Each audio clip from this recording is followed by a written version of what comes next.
First and foremost, let me thank all those people who have been watching OJ since it made in America. That's 98 views and counting. That's really awesome, folks. I never thought I'd get 98 views for that, so thank you. And also, thank you all for those who have been watching Ghostbusters. That is really good, 17 views and counting. I never thought I would get that. Now you can also watch my recent reviews. That'd be wonderful as well. Thank you. You're awesome. Well, here's the next 50 years. Star Trek Beyond. Star Trek Beyond is the latest in the Star Trek franchise. This time, Justin Lin takes over directing chair, and this is now written by Simon Pegg and Doug Jung. And so this time, they're finally on their 5-year mission. I think they're 3 years into this 5-year mission. Kirk and Spock are now finally feeling, I think they're really having a midlife crisis here, because Kirk realized now he's at the age of where his own father died, and basically, I guess there's also a recurring thing here about his birthday. And I guess Spock, his relation with Uhura is cooled, and when they finally get to the space station that they're finally, I guess, having a respite on, he learns that, Spock Prime has died, so I guess, obviously, because Leonard Nimoy had already died here, and they're recruited by the head of the space station here to go after this, ship that recently went down on this planet. So as they're trying to help this crew out with this down ship, they're ambushed by Krall, played by Idris Elba. And his motivations are like he wants to destroy the Federation, and as the crew basically find themselves down on this planet, they're split into smaller groups with like Kirk and Chekhov, Bones and McCoy, and Scotty, who finds himself being accompanied by the scavenger alien named Jayla, played by Sofia Boutella, I guess her name is. And Krall wants this ancient artifact, and this ancient artifact is going to help him destroy the Federation and, life itself, I guess. So let me get into what I think I really like about this film, and also I'm going to mix this in, I'm going to mix the positives and negatives in here for this time around, comparing to what I usually do most times around, is like I do positive and negatives. First of all, Karl Urban, his interactions with Spock are probably the best, maybe the best thing in the whole entire film, because they have a really great banner. Sulu, Chekhov, and I guess Bones here, I guess they get from Simon Pegg's screenplay of them having more to do. And Jayla is a nice introduction to this franchise, I guess. I guess they may want her back, who knows, but again. So let me say this first and foremost. It's like, as much as Sulu Chekhov, who was played by the late Anton, who recently died, and Karl Urban, I guess, I agree, is given a whole lot more to do. Sulu and Chekhov, again, it's like they're still in the background, so here's the thing, I like Idris Elba. I think he would make a great James Bond. I think he'd make a great James Bond villain. I like him as the Star Trek villain here. Here's the thing, as much as I love Idris Elba, here's what I believe about the Idris Elba villain. I believe in 50 years he'll be remembered better, because for right now, I think he's not a very interesting villain. Because look, we've had a lot of interesting villains over the years. Ricardo Montalban playing Khan, Christopher Lloyd playing a Klingon, who, again, is maybe a step down, but it's like, he's great. Lawrence Luckenbill, yeah, you might want to skip that. Christopher Plummer playing Rogue Klingon, Malcolm McDowell, F. Murray Abraham, Tom Hardy, and now along with this series, Eric Bana and Benedict Cumberbatch. Here's the thing: I would say this about Elba: he's better than Bana, but he's not as good as Cumberbatch. And here's the thing: as much as I love Cumberbatch, I think he's a good villain. I think they botched the Khan thing. I truly do. I truly believe that.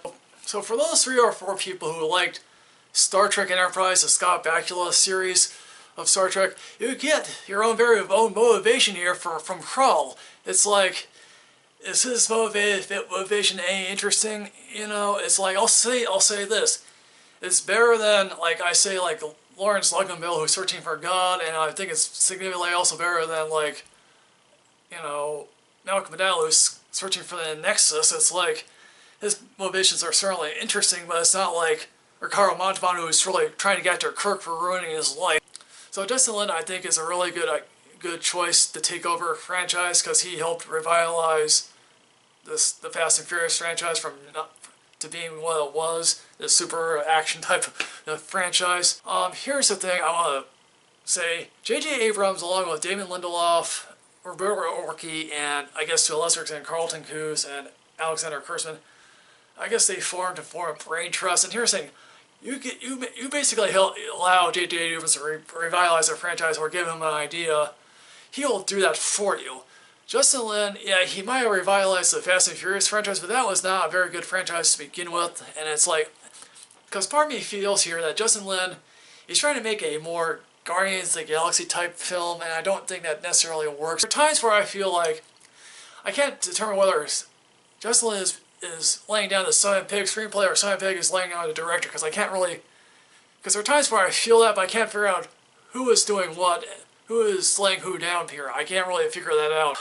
Here's the thing, as much as I like Justin Lin, I think of all the directors who have directed all these series, like Robert Wise, Nicholas Meyer, Leonard Nimoy, William Shatner, David Carson, Jonathan Frakes, and Stuart Baird. I'll say this, he's better than Carson and, you know, maybe Baird, but it's like, again, this is really stiff company when compared to, and also I think he's better than Shatner, but he's up against stiff company with like Wise and Nimoy and Frakes. They made a Star Trek centric themed episode, and this might be the best one because obviously first and foremost they have, you know, the Captain's log, sort of blah blah blah. We've had arrived at this, you know, star base here, and it's like, you know, obviously you get the voiceover from that, and it's like clearly you feel like they're on the ship, that you feel like they're all frustrated, and because obviously now you feel like they have their mundane routine of day after day of being on the starship, and it's like you really get that and you really feel that. Also, I think this is also the first time, probably since maybe Wrath of Khan, that you really get the sense of how big these starships are, and how sometimes in a battle that the little ships might take over, they have the advantage over a large ship, even though a large ship might have all this massive firepower, which is really interesting. They say it's the best episode-themed Star Trek film. That's not really saying a whole lot, because if you look at the centric episode-themed films, it's like they're banging below 500 here, folks. It's like, let's take a look at the Star Trek episode, you know, themed movies. It's like there's Star Trek: The Motion Picture, which is like a tedious film.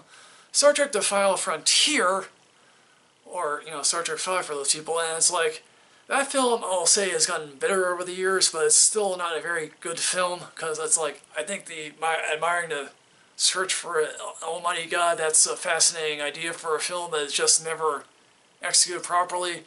Star Trek Generations, which I think is the nadir of the Star Trek films, I think Star Trek Generations is the worst Star Trek film. And it's like the only good Star Trek episode-themed film is Insurrection, which I actually think is I think it's a fairly good film. I know a lot of people don't really like it because, again, it's like, you know, and then this film. Also, Krall is after something that, like, obviously this is the MacGuffin of this series, and it's like, well, it's not really even an interesting MacGuffin. It's just like, okay, you know. So, and apparently now there is going to be a Star Trek, so apparently there is going to be a fourth Star Trek with this cast, and apparently they're bringing Hemsworth back to be, you know, Kirk's father, and I guess apparently they're merging timelines, I guess. Maybe, you know, and so it's like, are we going to repeat Generations here? Which, again, it's like, yuck. So in the end, folks, Star Trek Beyond has some really good things to boast about it, but then there's also some things where it's like, you know, okay, this is what they're giving us for the 50th anniversary of Star Trek. You know, it's like, even James Bond had a better thing happen to it for its 50th anniversary. And so what I'm going to do here, folks, is I'm going to give this a matinee rating, because I truly feel that what's really good about this film is truly makes it wonderful. And I hope you all really watch it. So what did you think about Star Trek Beyond? Do you happen to love it? Do you happen to not care for it? Comment below and tell me, what is your favorite Star Trek film? What is your least favorite Star Trek film? Please comment below on that. And so it's like, so like, comment, subscribe, folks. Enrich yourself with knowledge.